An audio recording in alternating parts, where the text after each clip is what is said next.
How you doing, guys? Big Mac Danskool here again today, back once again with another Mortal Realms for you. Today we're going to be learning all about the Age of Myth.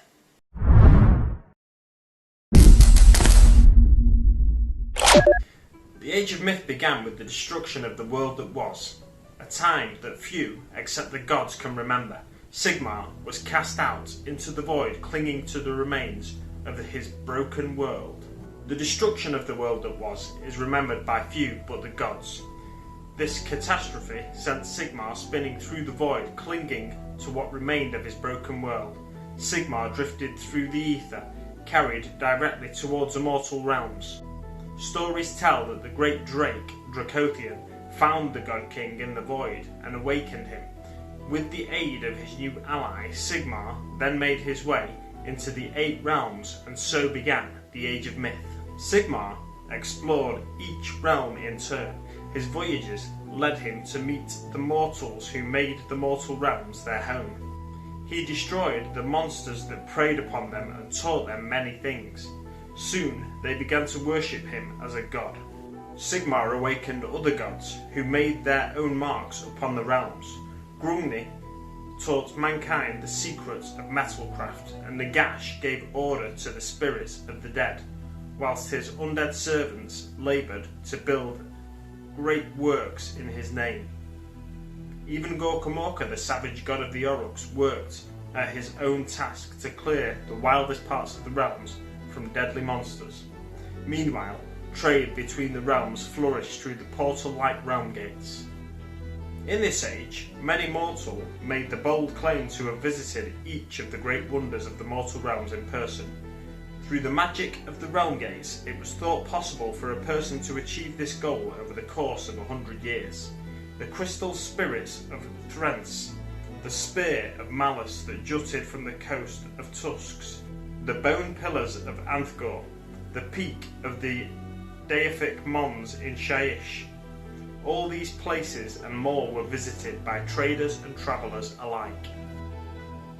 After arriving in the mortal realms, Sigmar wandered in amazement, finding portals that allowed him to explore each realm in turn. He passed through lands filled with wonders that impressed even a god. Sigmar encountered many dangers on his journey.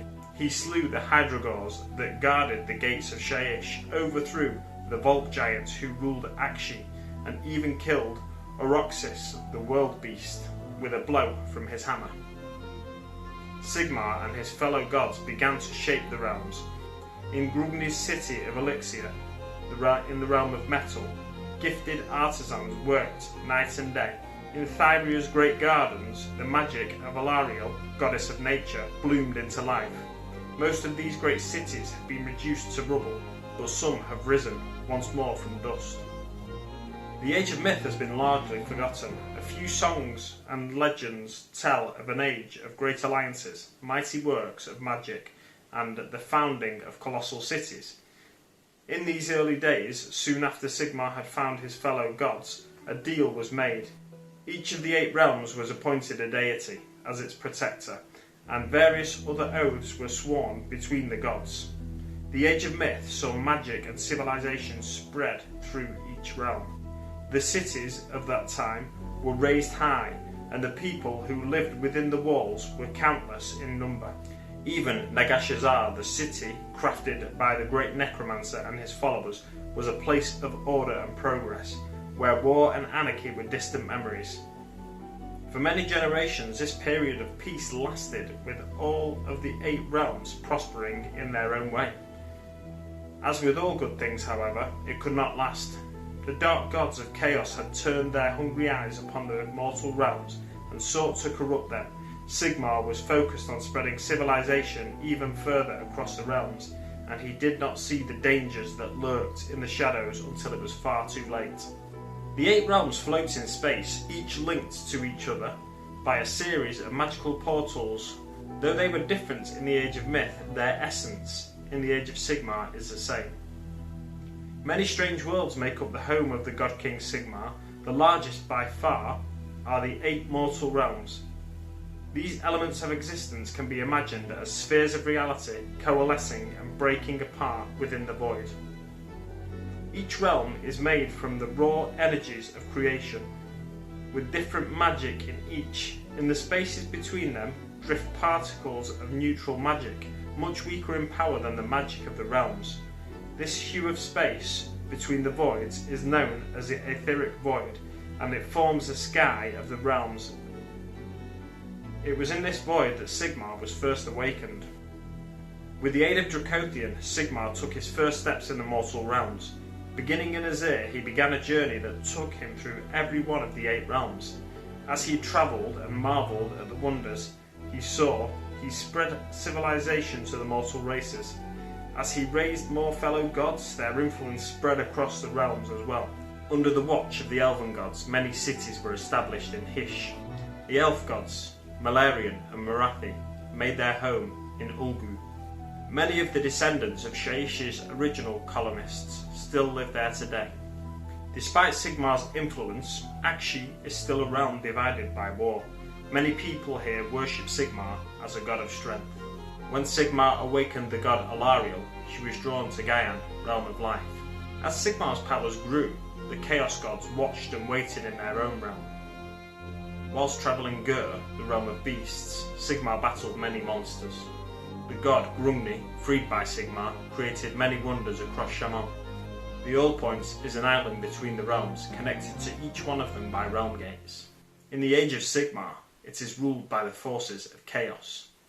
There we have it, guys. That's pretty much all the information contained in this, which is the pullout that you get, the third pullout that you get in the Mortal Realms magazines. It covers the Cosmos Arcarne and the Age of Myth. And yeah, it's an interesting one. It's a bit patchy, a bit here, there and everywhere. And these are difficult to take information in, as the previous ones have been. I hope you've enjoyed this. As I filmed this, I've just filmed it by reading off the thing. I'm not sure how it's going to all cut together, but I'm sure it'll come up to some relatively satisfactory thing. These episodes very much just filler. As I film this, the issue 15 isn't yet in the shops as far as I'm aware, because of the current state of the world. So we're getting an issue every 2 weeks instead of every 1 week, meaning that you're going to get these filler episodes from time to time when I need something to put in there. I almost didn't do this one today because these episodes seem to get fewer views, and I think people are less interested in these filler episodes, and I can totally understand why. I almost just put another ARC video up for you, but you know, I figured I'd just try and stick to the Sigmar schedule, the Mortal Realms schedule, with a video up on Thursday. If you'd like to sponsor a future episode of the Mortal Realms series, you can do so by following the link in the description below to my Patreon account, where you can pledge at a $1, $5 or $12 pledge level. The $12 pledge level is to sponsor a video, and everything at the minute that I'm earning through Patreon goes into buying Mortal Realms magazines. So thanks very much to everyone who's sponsored me so far and everyone who's pledged so far at the various levels. Yeah, if I can get that continued support going forward, it's going to be really helpful for the channel, and eventually I'll be pumping money into other things related to the channel. Thanks very much for watching, guys. I'll leave it there for now. I'll see you next week with issue 15, and I'll see you on the battlefield.